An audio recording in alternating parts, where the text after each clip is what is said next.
Welcome to learn murals. വളരെ പ്രാചീനമായ ഒരു വാദ്യോപകരണമാണ് വീണ. ചുമർ ചിത്രങ്ങളിൽ പലയിടത്തും വീണ നമുക്ക് കാണാനാകും. നാരദ മഹർഷിയുടെ കയ്യിലും വേണുഗോപാലൻ ചിത്രങ്ങളിൽ ഗോപികമാരുടെ കയ്യിലും സരസ്വതി ദേവിയുടെ കയ്യിലുമെല്ലാം വീണ കാണാറുണ്ട്. ചുമർ ചിത്രങ്ങൾ ശ്രദ്ധിച്ചാൽ പലതരത്തിലുള്ള വീണ നമുക്ക് കാണാൻ കഴിയുന്നതാണ്. ഈ വീഡിയോയിൽ നമ്മൾ പുണ്ടരീകപുരം ചിത്രങ്ങളിൽ കാണുന്ന വീണയാണ് വരയ്ക്കാൻ പോകുന്നത്. വളരെ സിമ്പിളായിട്ടുള്ള ഒരു വീണ ഡിസൈനാണിത്. ലേൺ മ്യൂറൽസ് എന്ന ഈ ചാനൽ ഷെയർ ചെയ്യാനും സബ്സ്ക്രൈബ് ചെയ്യാനും മറക്കരുത്. അപ്പോൾ നമുക്ക് തുടങ്ങാം. വരയ്ക്കാൻ വേണ്ടി ഞാനിവിടെ എടുത്തിരിക്കുന്നത് കുറച്ച് കട്ടിയുള്ള ഒരു ചാർട്ട് പേപ്പറാണ്. ആദ്യം നമുക്ക് ജസ്റ്റ് ഒരു ലൈൻ വരച്ചതിൻ്റെ ഔട്ട്ലൈൻ ഒന്നിടാം.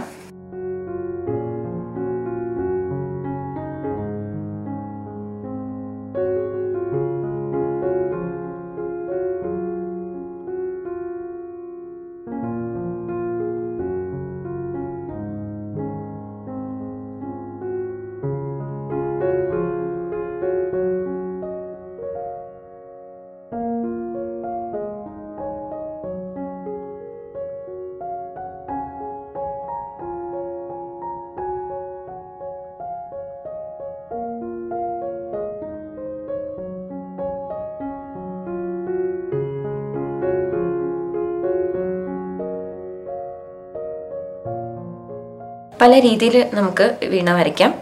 അതിൽ ഒരു കോമൺ ആയിട്ട് കാണുന്ന ഒരു ഫോമിലുള്ളതാണ് ഞാനിപ്പോൾ വരച്ച് കാണിക്കുന്നത്.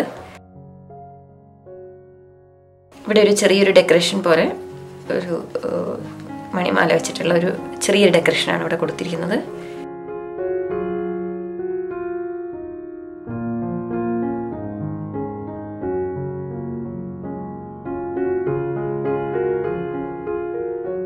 ഇനി ഇവിടെയുള്ള ഈ ഒരു പാർട്ട് ഇവിടേക്കായിട്ട് നമുക്കിതുപോലെ ഇവിടെ 2 മഷിപ്പൂവിൻ്റെ കൊടുക്കാം. അതിനുശേഷം ഈ ഒരു പാർട്ടിനുള്ള ഇവിടെ ചെറുതായിട്ട് ഈ ഒരു രീതിയിൽ മണിമാല പോലെ വരയ്ക്കാം.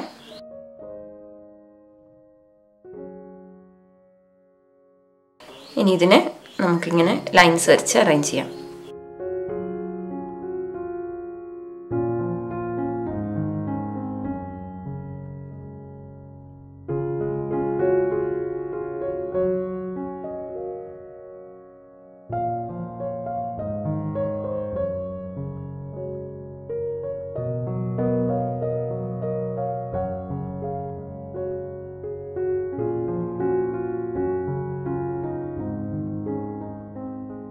വേണുഗോപാലൻ തീമിലൊക്കെ സാധാരണയായിട്ട് കോമൺ ആയിട്ട് കാണുന്നതാണ് ഈ ഗോപികമാരെല്ലാം.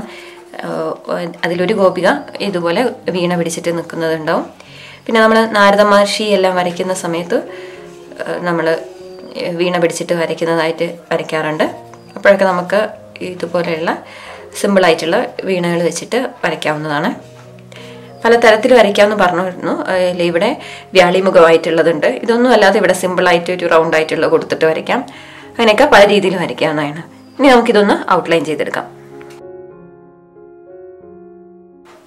സ്കാർലറ്റ് ലേക്കിൻ്റെയും ബേൺ സിയനയുടെയും 1:1 എന്നുള്ള റേഷ്യോയിലുള്ള മിക്സാണ് ഔട്ട്ലൈൻ എടുക്കുന്നത്.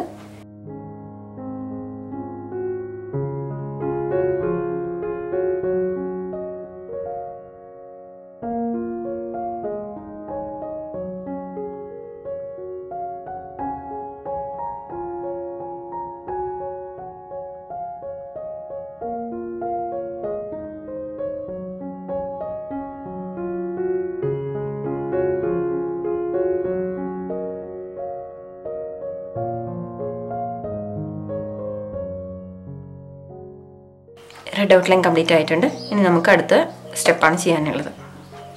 അടുത്ത സ്റ്റെപ്പ് യെല്ലോ വാഷാണ്. അപ്പോൾ ഞാനിവിടെ ഓക്കർ യെല്ലോയാണ് വാഷ് ചെയ്യാൻ വേണ്ടി എടുത്തിരിക്കുന്നത്.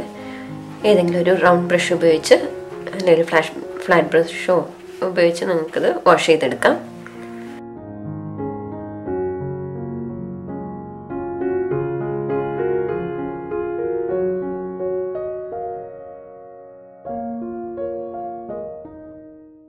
ഫസ്റ്റ് വാഷാണ് ഇപ്പോൾ നമ്മൾ കംപ്ലീറ്റ് ചെയ്തത്. ഇതൊന്ന് നന്നായി ഡ്രൈ ആയതിനു ശേഷം നമുക്കൊരു വാഷും കൂടെ ഇതേ കളർ വെച്ചിട്ട് തന്നെ ചെയ്തെടുക്കാം.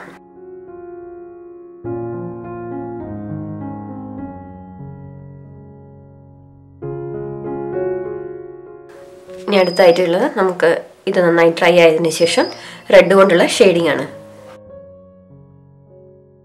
ഔട്ട്ലൈൻ ചെയ്യാനെടുത്ത അതേ റെഡ് വെച്ചിട്ട് തന്നെയാണ് ഞാനിവിടെ ഷെയ്ഡിങ്ങും ചെയ്യുന്നത്.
ഇപ്പോൾ നമ്മൾ റെഡ് ഷെയ്ഡിംഗ് ആണ് കംപ്ലീറ്റ് ചെയ്തത് കഴിഞ്ഞിട്ടുള്ളത്.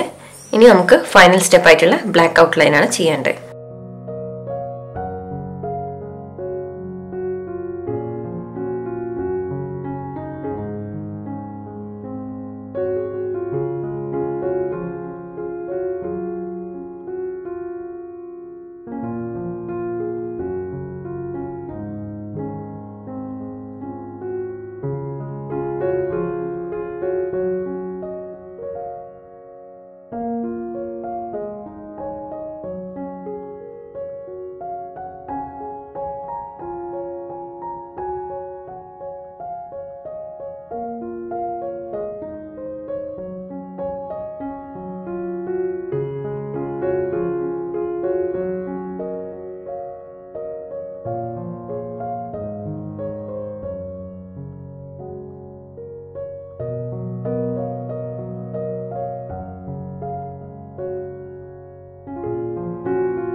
ബ്ലാക്ക് ഔട്ട്ലൈൻ ഇപ്പോൾ കംപ്ലീറ്റ് ചെയ്ത് കഴിഞ്ഞിട്ടുണ്ട്. വളരെ സിമ്പിളായിട്ട് വരയ്ക്കാൻ പറ്റുന്ന ഒരു വീണയാണ് നമ്മളിപ്പോൾ ഇവിടെ ചെയ്തത്. പല തരത്തിൽ വരയ്ക്കാമെന്ന് മുമ്പേ പറഞ്ഞു. സ്ട്രിങ്സ് ഒക്കെ കൊടുത്തിട്ട് നമുക്ക് വരയ്ക്കാവുന്നതാണ്. അതൊക്കെ ഡീറ്റെയിൽഡ് ആയിട്ട് ഓരോ ക്യാരക്ടറിനെ ബേസ് ചെയ്തിട്ടാണ് നമ്മളത് ചെയ്യുന്നത്. വളരെ എളുപ്പത്തിൽ എല്ലാവർക്കും ചെയ്യാൻ പറ്റുന്ന രീതിയിലുള്ളതാണ് നമ്മളിവിടെ ചെയ്ത് കാണിച്ചിരിക്കുന്നത്.